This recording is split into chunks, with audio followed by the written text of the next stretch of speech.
con la lección segunda de este tema cuarto de la filosofía de la naturaleza. Y para entender mejor de lo que estamos tratando, vamos a ver cuáles son algunas de las preguntas propias de la filosofía de la naturaleza. Fíjense la importancia de estas preguntas. Ni más ni menos que la filosofía de la naturaleza nos tiene que ayudar a entender qué es el tiempo y cómo influye en todo. Esto, por ejemplo, tiene mucho que ver con lo que descubrió Einstein, la teoría de la relatividad.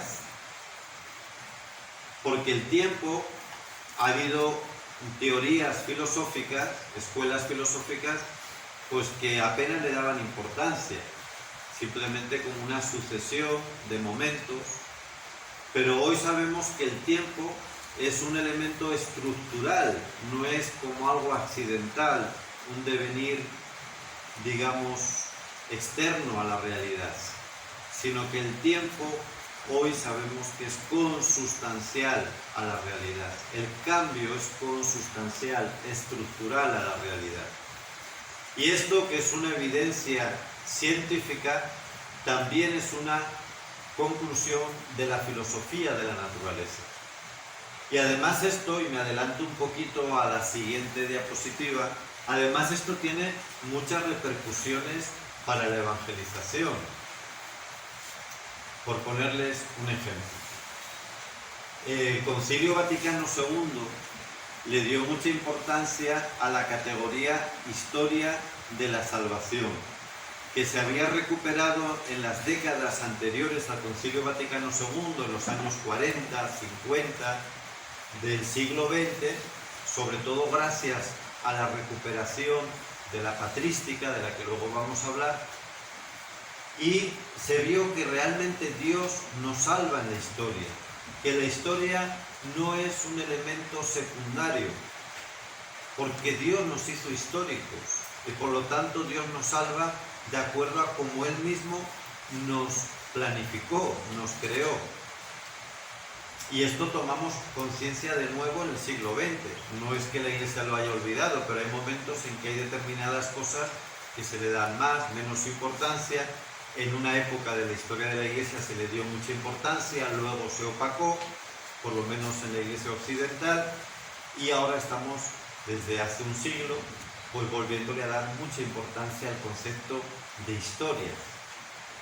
Y esto, vean que tiene que ver con la recuperación del factor tiempo dentro también de la ciencia y de la propia filosofía de la naturaleza. Entonces vean cómo está relacionado, porque siempre les he explicado que la última realidad de todo es teológica, es decir, en todo hay un lenguaje divino, porque como todo lo ha creado Dios, lo ha hecho Dios, el entender las cosas a la luz de Dios te va a dar la perspectiva no solo de fe, sino también racional más completa. Y después de la realidad o de la estructura teológica, enlazada con ella viene la racional propia de la filosofía. No digo que la teológica no sea racional, que también lo es, pero la filosófica es estrictamente racional, no busca razones de fe. La teológica, las dos. Y después de la teológica y la filosófica viene la estructura científica positiva, que se queda, como hemos dicho, con los fenómenos externos, y en ese sentido es más superficial, sin que usar ese término de manera peyorativa, ni mucho menos. Entonces, con esto, con este pequeño paréntesis sobre el tiempo, quiero hacerles ver que una recta interpretación filosófica del tiempo no es una elucubración que hagamos pues porque nos guste perder el tiempo en discusiones abstractas. De acuerdo a cómo entendamos el tiempo, vamos a entender también la evangelización y vamos a entender nuestra propia vida de creyentes. Porque si a mí la historia no me influye, yo creo que estoy aquí por encima de la historia, como si fuese un ser espiritual exclusivamente, pues entonces lógicamente mi vida cristiana se va a desarrollar sin encarnación, sin compromiso. Quiero hacerles ver esta imbricación que tiene todos los temas, ¿no? Lo mismo el espacio. La forma en que entendamos filosóficamente el espacio también va a condicionar cómo desarrollemos nuestra vida y cómo desarrollemos también la evangelización. Tiene que ver con esto que acabo de decir, de una manera encarnada de entender la fe o una manera espiritualista, evasiva de entender la fe. Otra pregunta propia de la filosofía de la naturaleza, pero también muy vinculada a los temas anteriores, sobre todo al tercero. ¿Conocemos realmente las cosas o solamente el conocimiento es una proyección de ideas preconcebidas? Otra pregunta, por ejemplo, ¿por qué existen las cosas y no la nada? ¿Por qué?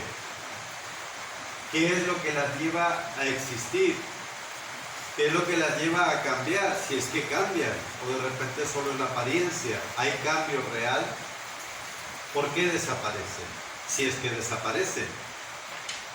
Otra pregunta, ¿por qué hay cosas individuales? Es decir, podemos hablar de este libro concreto, una Biblia determinada, algo individual, particular, pero a la vez tiene una estructura común con el resto de seres semejantes a los que llamamos libros, el libro, y con eso nos referimos a todos.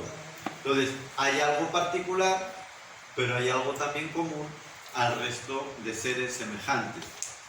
Bueno, como ven, son preguntas para que aterricemos un poco de qué estamos hablando. Es verdad que siempre nos quedamos ahí como diciendo, bueno, no sé si lo acabo de entender del todo. Es que el ejercicio de la filosofía implica eso, ejercitarse. Y en la medida que nos preguntemos, pensemos, vamos siguiendo, aterrizando. Pero no es fácil de primer golpe, ¿no? Les decía, una recta filosofía de la naturaleza es fundamental también para la evangelización y para la vida cristiana. Que es por lo que en esta escuela de teología en Agnus Dei hemos empezado, al menos esta cuarta etapa, por la filosofía cristiana. ¿Por qué? Porque es imprescindible integrar hoy fe y razón. Lleva pues prácticamente 4 siglos que se dice pronto, en que ambas, fe y razón, están separadas y algunos quieren enfrentarlas. Y es imprescindible que la nueva evangelización que nos pide la Iglesia, uno de los elementos fundamentales tiene que ser la integración, la colaboración, el diálogo. Eso que San Juan Pablo II en Fides et Ratio llamaba las 2 alas del ser humano, la razón y la fe. Segundo lugar, una recta filosofía de la naturaleza es necesaria para hacer una buena teología, sobre todo la teología que tiene que ver con el compromiso temporal, con el compromiso en las realidades temporales, mejor dicho, que es lo que llamamos la caridad política, o también la teología que tiene que ver con el trabajo. Pero en general, aunque aquí hemos subrayado sobre todo esas 2 áreas de la teología, una recta filosofía de la naturaleza es imprescindible para una correcta teología. Tercer lugar, también para una correcta antropología cristiana, porque la filosofía de la naturaleza, entre otras cosas, va a tratar de nuestro cuerpo, no tanto de nuestra alma, que eso es otra parte de la filosofía, pero sí del cuerpo, porque hemos dicho que es la reflexión sobre los elementos materiales.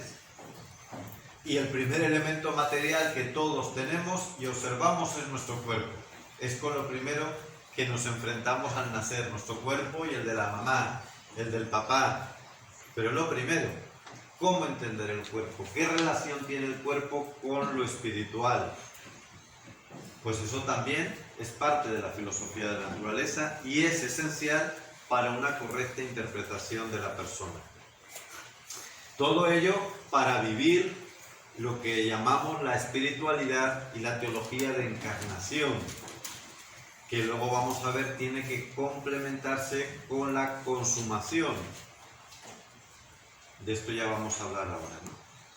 Y por lo tanto, en quinto lugar, la filosofía de la naturaleza es necesaria para entablar hoy un diálogo con los no creyentes, porque es ese campo común que no pertenece propiamente a la teología y en el cual podemos establecer un entendimiento con otras personas que todavía no sean creyentes y así establecer estos puentes necesarios.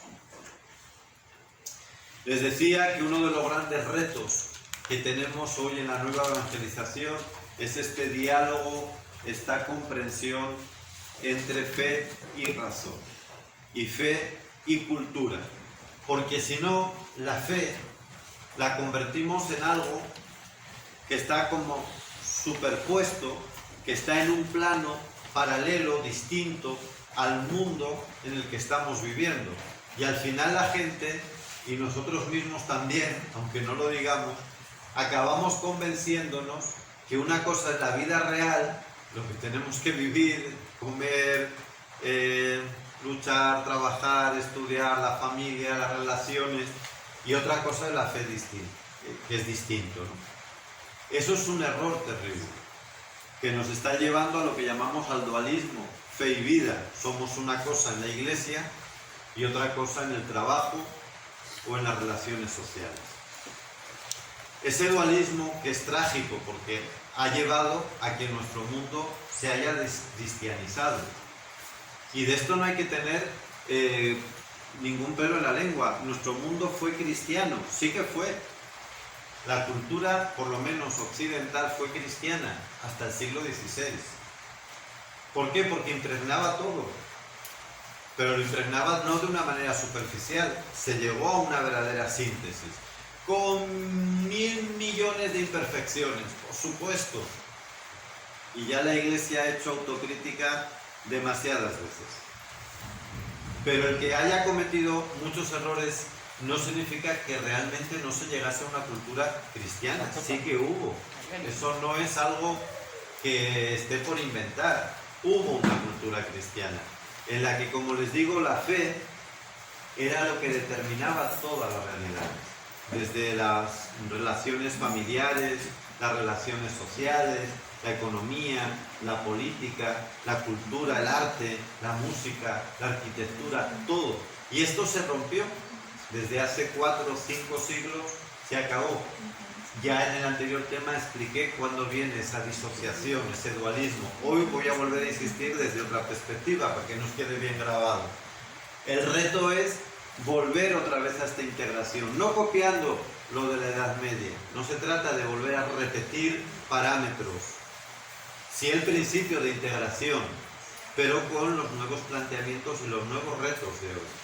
Fíjense lo que decía Juan Pablo II. Una fe que no se convierte en cultura, es decir, que no transforma todos los ámbitos de la vida, es una fe que no es recibida plenamente, que no ha sido pensada enteramente y que no es vivida fielmente.